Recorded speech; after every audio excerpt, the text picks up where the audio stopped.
Hi hello welcome back to my YouTube channel Rincy serine.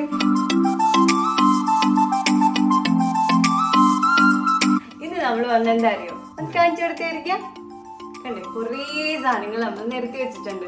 ഇത് ഇങ്ങനെ വരാൻ വേണ്ടി കാരണം കഴിഞ്ഞ ദിവസം ഞാൻ ഇങ്ങനെ ഓരോ സ്പെഷ്യലി ഷോർട്സ് ഇടൂലേ, അപ്പോൾ അതിൽ ഒരാൾ കമന്റ് ഇട്ടിട്ടുണ്ടായി, റിൻസി ഉച്ചയ്ക്ക് എന്താ ഫുഡ് എന്ന് ചോദിച്ചു. അപ്പം ഞാൻ ഇറച്ചിച്ചോറാണെന്ന് പറഞ്ഞപ്പോൾ എന്നോട് നമ്മളെ കൊച്ചി സ്റ്റൈൽ ഇറച്ചിച്ചോറ് ഒന്ന് കാണിക്കോ, റെസിപ്പീസ് പറയുന്നു. അപ്പൊ ഇന്ന് ഞാൻ വെള്ളിയാഴ്ച നമ്മുടെ വീട്ടിൽ ഇറച്ചിച്ചോറ് വെക്കുവാണ്. എനിക്കാകെ ഇന്ന് ഓഫീസിൽ പോയിട്ടില്ല. എല്ലാരും ചോദിക്കാറില്ലേ സാറിന് എപ്പോഴും വീഡിയോ എടുക്കുന്നുണ്ട്, എല്ലാത്തിലും ഉണ്ടല്ലോ എന്ന്. എനിക്ക് പണിയും വേലയില്ലേ? അതെ അതെ, അങ്ങനെയും കമന്റ് പറഞ്ഞിട്ടുണ്ട് സാറിന് പണിയും വേലയൊന്നും ഇല്ലെന്ന്. പണിയും വേലയൊക്കെ ഉണ്ട് ഗൈസ്. മുന്നേ പണി പറഞ്ഞു കൊടുത്തിട്ട് ഞാനൊരു ഓട്ടോ കൺസൾട്ടന്റ് ആണ്.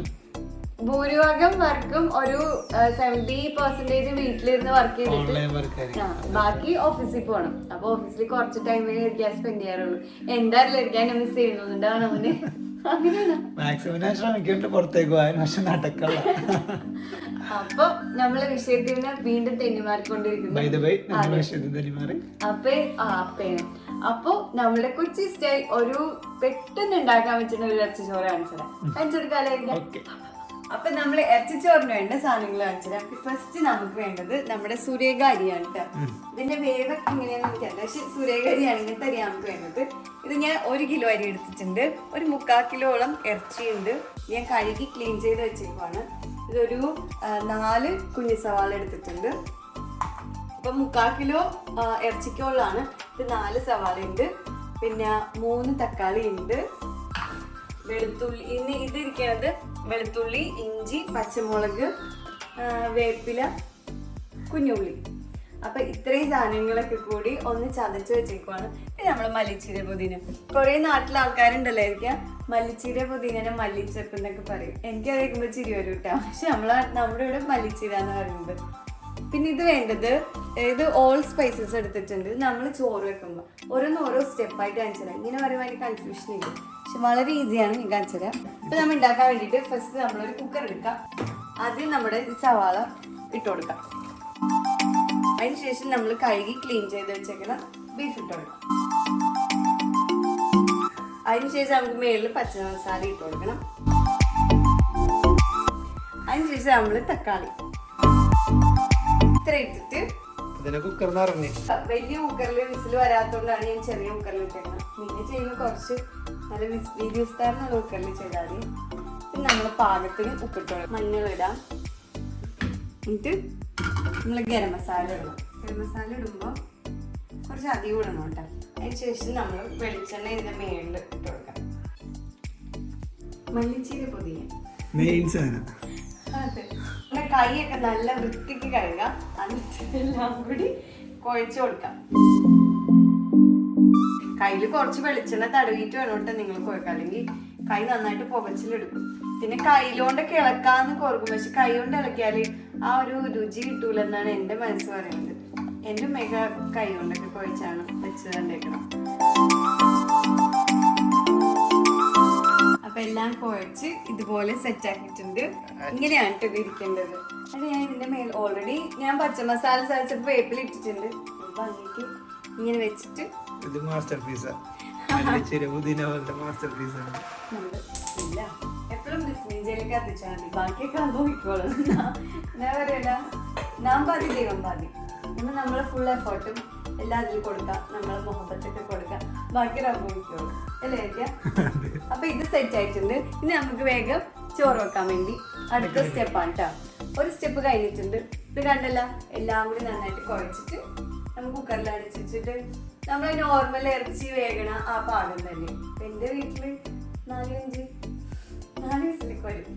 ഓരോരുത്തരുടെ കുക്കറിന്റെ അളവൊക്കെ പോലെ നന്നായിട്ട് വേവിച്ചെടുക്കാം. ഞാൻ ചോറ് വെക്കണത് കാണിക്കട്ടെ കേട്ടോ. പിന്നെ ഈ സവാള എന്താ ഇവിടെ ഇരിക്കണേന്നൊരു സംശയം ഉണ്ടാവും. ഇത് ഞാൻ മാറ്റിയാണ്, കുറച്ചധികം സവാള ഉണ്ടായി. അപ്പൊ ഇത് പുളിങ്കറി വെക്കാം. പുളിങ്കറി ഇറച്ചിച്ചോറ് കോമ്പിനേഷൻ അല്ലേ ആയിരിക്കാം. ഞാൻ ഈ ചോറ് അപ്പൊ നമ്മുടെ മസാല അവിടെ റെഡി ആയിട്ടുണ്ട്. നമുക്ക് ചോറിനുള്ള പണി നോക്കാം. അപ്പൊ ഞാൻ പാത്രം വെച്ചിട്ടുണ്ട്. കുറച്ച് വെളിച്ചെണ്ണ 1/2 kg, പിന്നെ നമ്മുടെ ഓൾ സ്പൈസസ് എല്ലാം ഇടണം. എന്നിട്ട് കുറച്ച് സവാളയും കൂടി വഴറ്റി നുള്ളു മഞ്ഞൾപ്പൊടി ഇട്ടിട്ട് നമ്മൾ ഒരു പാത്രം ഒഴുക്കി 2 പാത്രം വെള്ളം. അതാണ് നമ്മൾ ഇറച്ചി ചോറിന്റെ കളിട്ട് ആ വെള്ളം ഒഴിച്ച് പാകത്തിന് ഉപ്പിട്ടിട്ട് വെള്ളം തിളപ്പിക്കാൻ വെക്കാം. ഒരു വിസിൽ വന്നിട്ടുണ്ട്. സമയം കൊണ്ട് നമുക്ക് കച്ചമ്പർ, പുളിങ്കറി, പപ്പടം ഇങ്ങനെയുള്ള സാധനങ്ങൾ സൈഡൊക്കെ ഉണ്ടാക്കി വെക്കാം. വെള്ളം തിളച്ചാൽ നോക്കിയില്ലല്ലോ. വെള്ളം തിളച്ചിട്ടുണ്ട്. തിളച്ച് കഴിയുമ്പോൾ നമ്മൾ കഴുകി നീറ്റാക്കി വെച്ചേക്കണം അരി ഇട്ട് കൊടുക്കാം. അരി ഒരു 3/4% വെന്ത് വരുമ്പോഴത്തേക്കും നമ്മുടെ വിസിലൊക്കെ വന്ന് ഇറച്ചിയും മസാല വെന്തിട്ടുണ്ടാവും. അതും കൂടി ഇതിലേക്ക് ഇട്ടിട്ട് നന്നായിട്ട് ഇളക്കാം. ഗൈസ് അങ്ങനെ ഇതൊരിക്കാൻ കയറിയിട്ടുണ്ട്. ഇനി അടുത്ത് പുളിങ്കറി ഉണ്ടാക്കാൻ വേണ്ടി പോകണം. പുളിങ്കറിക്ക് വെളുത്തുള്ളി, ഇഞ്ചി, 2 പച്ചമുളക് ഞാൻ എടുത്തേക്കണം. പിന്നെ കുറച്ച് നേരത്തെ മാറ്റി വെച്ച സവാള ഇതെല്ലാം നന്നായിട്ട് വെളിച്ചെണ്ണയിൽ കടുക് പൊട്ടിയതിന് ശേഷം ഇതെല്ലാം ഇട്ട് വഴറ്റിയിട്ട് മഞ്ഞപ്പൊടി, മുളക് പൊടി, മല്ലിപ്പൊടി, കുറച്ച് ഗരം മസാല ഇടാം. എനിക്ക് സത്യത്തിൽ പുളിങ്കറി ഉണ്ടാക്കാൻ അറിയില്ല ഗൈസ്. ഞാൻ എൻ്റെ ഒരു ഓൺ സ്റ്റൈലാണ് ഉണ്ടാക്കുന്നത്. അതിനുശേഷം ഒരു തക്കാളി അരിഞ്ഞിട്ടിട്ട് നന്നായിട്ട് വഴറ്റി പിന്നെ പുളിവെള്ളം ഒഴിക്കും. നമ്മൾ ഓൾറെഡി കുറച്ച് വളർന്നിൽ കുതിർത്തി വെച്ചിട്ടുണ്ട്. പുളിവെള്ളം ഒഴിച്ച് ഉപ്പൊക്കെ നോക്കി പുളിങ്കറി ഇവിടെ റെഡി ആയിട്ടുണ്ട്. നമ്മൾ കുറച്ച് ശർക്കര ഇട്ട് കൊടുക്കണം കേട്ടോ. സത്യം പറയാലോ ഗൈസ്, എനിക്ക് പുളിങ്കറി അങ്ങനെ ഉണ്ടാക്കാൻ എനിക്ക് അറിയില്ല കേട്ടോ. ഞാനൊരു ഊഹം വെച്ചിട്ട് ഉണ്ടാക്കുന്നതാണ്. അതുകൊണ്ടാണ് ഞാൻ എൻ്റെ കറക്റ്റ് പരിവൊന്നും പറഞ്ഞു തരാത്തത്. ഇത് ഉണ്ടാക്കിയിട്ട് സക്സസ്ഫുൾ ആണെങ്കിൽ ഞാനൊരു ഷോർട്സിൽ കാണിച്ചില്ല എല്ലായിരിക്കും. ഇതില് കുറച്ച് ഈന്തപ്പഴമൊക്കെ ഇടും. പക്ഷെ നമ്മളെ വീട്ടിലിപ്പോ തപ്പിയിട്ട് കാണില്ല. ഇവിടെ എവിടെയൊക്കെ കാണുന്നു വരുന്നത്, ഫ്രിഡ്ജിൽ എവിടെയും നോക്കിയിട്ട് കാണില്ല. അപ്പൊ ഞാനിപ്പോ ഓർത്ത് ഈന്തപ്പഴത്തിന് പകരം കുറച്ച് ഉണക്കമുന്തിരി ഇല്ലേ അതിട്ട് നോക്കാന്ന് നോക്കിയിട്ടുണ്ട്. ഇത് ആരെങ്കിലും ഇടുമോന്നൊന്നും എനിക്കറിയില്ല. ഞാൻ ഇതുവരെ ആരും ഇട്ട് കണ്ടിട്ടില്ല. ഈന്തപ്പഴമൊക്കെ ഇട്ട് കണ്ടിട്ടുണ്ട്.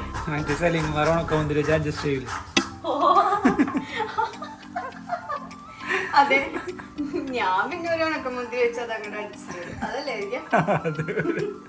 കുറച്ച് ഉണക്കമുന്തിരി കഴുകിയൊക്കെ വെച്ചിട്ടുണ്ട്.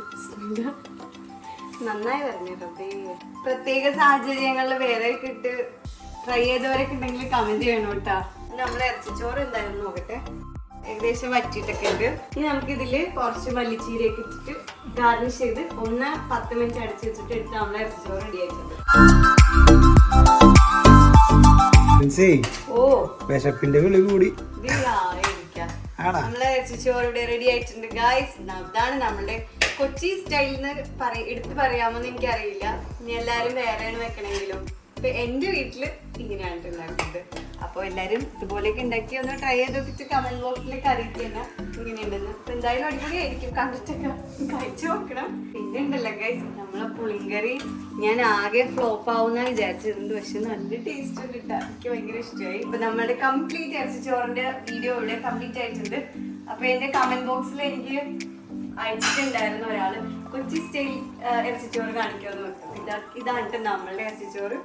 പിന്നിപ്പോ ഒന്നും പറയാനില്ല. എല്ലാരും ഹാപ്പി ആയിട്ടിരിക്കുക, അടിപൊളിയായിട്ടിരിക്കുക. എല്ലാരും കമന്റ് ബോക്സിൽ നമുക്ക് കുറേ നല്ല നല്ല കമന്റ്സ് കിട്ടാനുണ്ട്. എല്ലാവരും ഹാപ്പി ആയിട്ടിരിക്കുക. പിന്നെന്താ പറയാനുള്ളത്, നമ്മുടെ വീഡിയോസ് ഒക്കെ കണ്ട് എല്ലാവരും ഇഷ്ടപ്പെടുവാണെങ്കിൽ ലൈക്ക്, ഷെയർ, സബ്സ്ക്രൈബ്, കമന്റ്, പിന്നെ ബെല്ലൈക്കണും കൂടി ചെയ്തേക്കുക. എന്നാലേ നമ്മുടെ നോട്ടിഫിക്കേഷൻ കിട്ടുള്ളൂ. പിന്നെ ഇതുവരെ നമ്മുടെ വീഡിയോസ് കണ്ടിട്ട് സബ്സ്ക്രൈബ് ചെയ്യാത്തവരുണ്ടെങ്കിൽ സബ്സ്ക്രൈബ് ചെയ്യുക, ലൈക്ക് ചെയ്യുക, എല്ലാം ചെയ്യുക. അപ്പൊ അത്രയ്ക്കുള്ളൂ. അപ്പൊ ഓക്കെ, ബൈ ബൈ.